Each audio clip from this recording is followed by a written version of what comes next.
নমস্কাৰ, মোৰ নাম বেবী বৰা। মই ডিজিপি ডিজিটেল মাৰ্কেটিঙত জইনিং হোৱা 6 মাহেই হ'ল।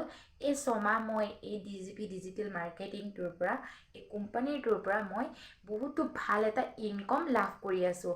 এই ইনকম আমি লাভ কৰি আছোঁ আৰু এই কোম্পানীটোত মই এজনী হাউচৱাইফ হয়। হাউচৱাইফ হিচাপে মই ঘৰৰ সকলোখিনি কাম চম্ভালি লৈ কামখিনি আজৰি কৰি লৈ মই 2-1 ঘণ্টা টাইম এই কোম্পানীটোক দিওঁ। সেই আজৰি টাইমখিনি কোম্পানীটোক দিওঁ আৰু সেই কোম্পানীটোৰ পৰা মই বহুত ভাল উপাৰ্জন লাভ কৰি আছোঁ। আৰু এই কোম্পানীটোত এটাই বহুত ভাল প্ৰচেছ আছে।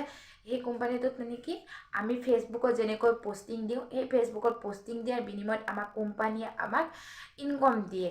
সেই ইনকমখিনিনো কেনেকৈ পাওঁ? আমি ফেচবুকত আমাক পষ্টিংখিনি আমি এৰিলে ইনকম পাওঁ। আমিতো এনেই মোবাইলটো লৈ ঘৰতে বহি আমি টাইম লৈ বৰবাদ কৰি থাকোঁ ন। কিন্তু আমি এই টাইমখিনি বৰবাদ নকৰি কোম্পানীটোক যদি আমি এই 2-1 ঘণ্টা টাইম দিওঁ, আমাৰ এটা ইনকম লাভ হয়। আৰু আমাৰ নিজৰ প্ৰত্যেক মহিলাৰে এটা ধুনীয়া সপোন থাকে। সেই সপোনখিনি আমি পূৰ কৰিব পাৰোঁ। আমাৰ হাজবেণ্ডক নকয়, নিজৰ এটা সপোন থাকে যে নিজৰ ইনকামৰ টকাৰে নিজে কিমানখিনি কাম কৰিব পাৰোঁ সেইখিনি থাকে। আৰু আজি মই পায়ে আছোঁ ইমান দিনে মই এডভাৰটাইজমেণ্টৰ পইচা। কিন্তু আজি মই এইটো ভিডিঅ' বনালোঁ এটাই কাৰণ যে